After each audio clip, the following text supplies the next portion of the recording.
మెల్లని స్వరము అనే ఈ ఆత్మీయ కార్యక్రమానికి ప్రేమతో మిమ్మల్ని అందరినీ కూడా ఆహ్వానిస్తున్నాను. దేవుని బిడ్డలారా, ఎలా ఉన్నారు? బాగున్నారా? ఉదయకాలం లేచారా? దేవునితో మాట్లాడారా? బైబిల్ చదివారా? మీ పిల్లలకు వాక్యాన్ని నేర్పుతున్నారా? చిన్నపిల్లలకు కంఠత వాక్యాలు, కుటుంబ ప్రార్థన, దేవునితో నడవడం. సమయలు చిన్ననాటి నుంచే తన తల్లి దగ్గర నేర్చుకున్నాడు. చిన్ననాటి నుంచే దేవునితో నడవడం. మన బిడ్డలు కూడా మనము దేవునితో నడిపిస్తే వారి జీవితంలో ముందు వారు పెరుగుతున్న కొలది దేవునిలో చాలా బలముగా ఉండి వాళ్ళు ఆనందాన్ని చూపించగలుగుతారు. అందుకని ఉదయకాలం మరొకసారి మీకు గుర్తు చేస్తున్నాను. మీరు ప్రార్థన చేయడము కాదు, మీ పిల్లలతో కూడా ప్రార్థన చేయించడం అలవాటు చేసుకోండి. చిన్న చిన్న పదాలు వారికి నేర్పించండి. బైబిల్ వాక్యం చదవడం నేర్పించండి. ఈరోజు ఉదయకాలం చాలా చక్కటి వాగ్దానం ప్రభు మనతో మాట్లాడనై ఉన్నాడు. చూద్దాం. హగ్గయి గ్రంథం 2వ అధ్యాయం 19వ వచనం చదువుకుందాం. కొట్లలో ధాన్యం ఉన్నదా? ద్రాక్ష చెట్లైనను, అంజూరపు చెట్లైనను, దానిమ్మ చెట్లైనను, ఒలీవ చెట్లైనను ఫలించకపోయాను కదా. అయితే ఇది మొదలుకొని నేను మిమ్మలను ఆశీర్వదించేదను. ఈరోజు ప్రభు ఏమంటున్నాడంటే, ఇన్ని రోజులు నీ కొట్లలో ధాన్యం లేదా? ద్రాక్షరసం లేదా? నీ పంటలు పండలేదా? నీ పొలంలో మంచి రాబడి రాలేదా? నీ ఉద్యోగంలో మంచి రాబడి రాలేదా?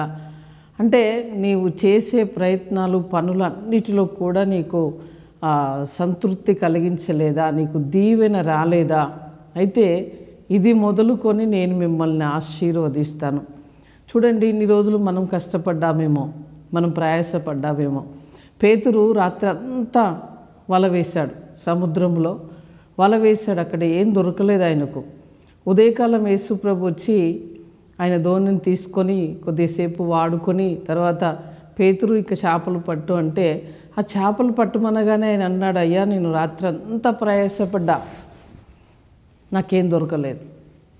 ఆయనను నీ మాట చొప్పున వేస్తాను అన్నాడు.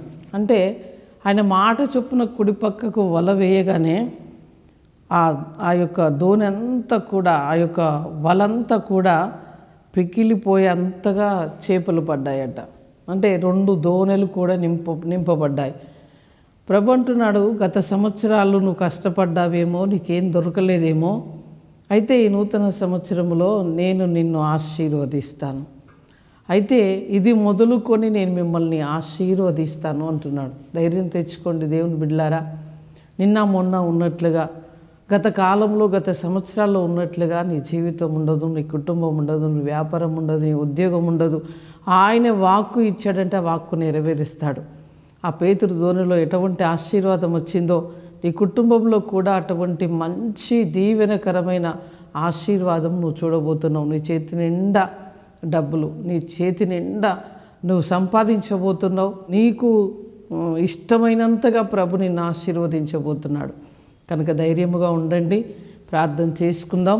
పరిశుద్ధుడా, జీవము కలిగిన మా తండ్రి, నీకు స్తోత్రాలు. ఇది మొదలుకొని నేను మిమ్మల్ని ఆశీర్వదిస్తానంటున్నావు. ఈ వాక్కు ప్రభువా నీ ప్రజలందరూ కూడా రిసీవ్ చేసుకుంటుండగా వారి కొట్లన్నీ కూడా ధాన్య ద్రాక్షరసంతో నింపబడాలి.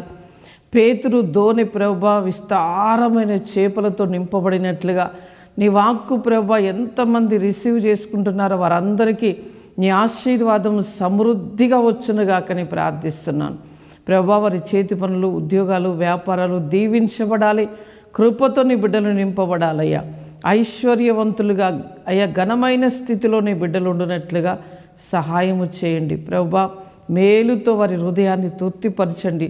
ఆరోగ్యము, క్షేమము, సమాధానమును ఇవ్వండి ప్రభువా. ఎవరైతే హాస్పిటల్లో వెంటిలేషన్లో ఉన్నారో నీ బిడ్డలు మూలుగుతున్న వారికి నీ చేయూతనివ్వండి, వారికి స్వస్థత కలగజేయండి ప్రభువా. నువ్వు పొందిన దెబ్బల చేత వారికి స్వస్థత కనుక నీ కృపలో నీ బిడ్డలకు స్వస్థత కలుగునుగాకని ప్రార్థిస్తున్నాం. ఎవరైతే పుట్టినరోజు అయ్యా పెళ్లి రోజు జరుపుకుంటున్నారో వారికి శుభములు, దీవెనలు పలుకుతున్నాం అయ్యా. వారికి ప్రభు ఆరోగ్యం ఇవ్వండి. సంవత్సరం అంతా వారి నోటి నిండా నవ్వు ప్రభు, క్షేమము, కృప వారిని వెంబడించాలి. అద్భుతాలు చేయమని ప్రభు, గొప్ప కార్యములు చేస్తున్న నీ కృపకై మహిమ చెల్లిస్తూ యేసు నామములో అడుగుచున్నాం తండ్రి. Amen, amen. God bless you. దేవుడు మిమ్మల్ని దీవించునుగాక.